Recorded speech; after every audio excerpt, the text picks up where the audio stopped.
ತುಲಾರಾಶಿಯವರ April ತಿಂಗಳ ಭವಿಷ್ಯ ಹೇಗಿದೆ ಅಂತ ನೋಡೋಣ. ತುಲಾರಾಶಿಯಲ್ಲಿ ಜನಿಸಿದಂಥ ವ್ಯಕ್ತಿಗಳಿಗೆ ಏಪ್ರಿಲ್ ತಿಂಗಳು ಏರಿಳಿತಗಳಿಂದ ತುಂಬಿರುತ್ತೆ.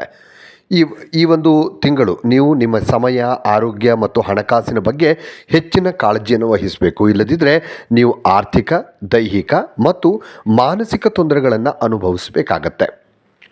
ತಿಂಗಳ ಆರಂಭದಲ್ಲಿ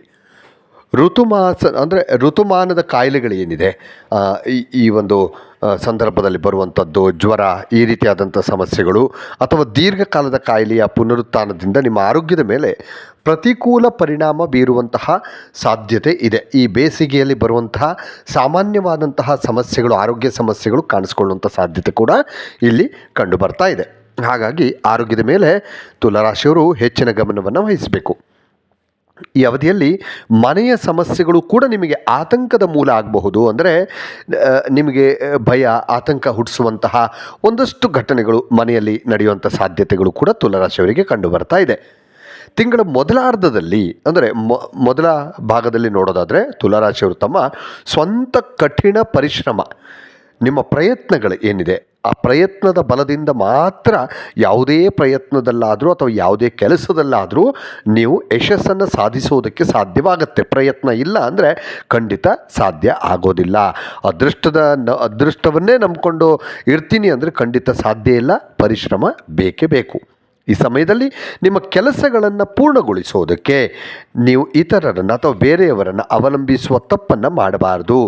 ಯಾಕಂತಂದರೆ ನಿಮ್ಮ ಯೋಜನೆಗಳು ಸಂಪೂರ್ಣವಾಗಿ ಕಾರ್ಯರೂಪಕ್ಕೆ ಬರುವ ಮೊದಲು ನೀವು ಅವುಗಳ ಬಗ್ಗೆ ಯಾರಿಗೂ ಹೇಳಬಾರ್ದು. ಅಥವಾ ಯಾವುದೇ ಕೆಲಸ ಮಾಡೋದಿದ್ರೂ ಕೂಡ ಮೊದಲು ಕೆಲಸವನ್ನು ಮಾಡಿ ನಂತರ ಮಾತಾಡಿ ಕೆಲಸ ಮಾಡಿದ್ರೆ ಕೆಲಸ ಹಾಳಾಗುತ್ತೆ. ಅಥವಾ ನಿಮ್ಮ ಕೆಲಸದ ಬಗ್ಗೆ ಬೇರೆ ಯಾರಿಗಾದರೂ ಹೇಳಿದ್ರೆ ನಾನು ಈ ರೀತಿ ಮಾಡ್ತಾಯಿದ್ದೀನಿ ಅಂತಂದರೆ ಆ ಕೆಲಸ ಹಾಳಾಗುವಂಥ ಸಾಧ್ಯತೆ ಹೆಚ್ಚಾಗಿರುತ್ತೆ.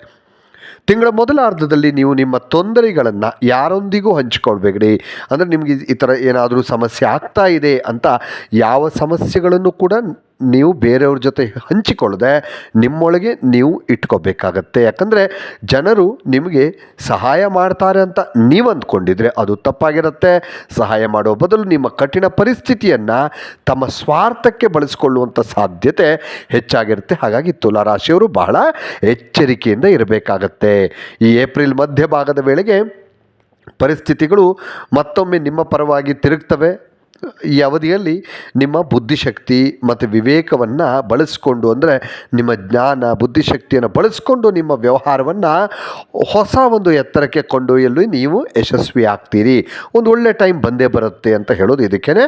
ಮಧ್ಯಭಾಗದ ನಂತರ ಒಂದು 14-15ನೇ ತಾರೀಕು ನಂತರ, ಇಲ್ಲಿ ಏಪ್ರಿಲ್ 14-15ರ ನಂತರ ಸ್ವಲ್ಪ ಬದಲಾವಣೆಯನ್ನು ನಿಮ್ಮ ಕಡೆ ಪಾಸಿಟಿವನ್ನು ಕಾಣಬಹುದು.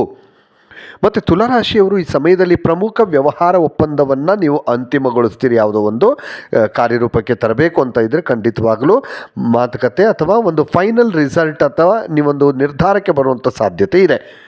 ನಿಮ್ಮ ಕುಟುಂಬದೊಂದಿಗೆ ಸಂತೋಷದಾಯಕ ಮತ್ತು ಆಹ್ಲಾದಕರ ಕ್ಷಣಗಳನ್ನು ಕಳೆಯೋದಕ್ಕೆ ನಿಮಗೆ ಬಹಳ ಒಳ್ಳೆಯ ಅವಕಾಶಗಳು ಕೂಡ ಇಲ್ಲಿ ಲಭ್ಯವಾಗ್ತಾ ಇದೆ. ಇನ್ನಷ್ಟು ವಿಡಿಯೋಗಳಿಗಾಗಿ ಮೀಡಿಯಾ 18 ಕರ್ನಾಟಕ ಚಾನಲನ್ನು ಸಬ್ಸ್ಕ್ರೈಬ್ ಮಾಡಿ ಹಾಗೂ ಹೊಸ ವಿಡಿಯೋಗಳ ಅಪ್ಡೇಟ್ಗಳಿಗಾಗಿ ಬೆಲ್ ಐಕನನ್ನು ಕ್ಲಿಕ್ ಮಾಡಿ. Thank you.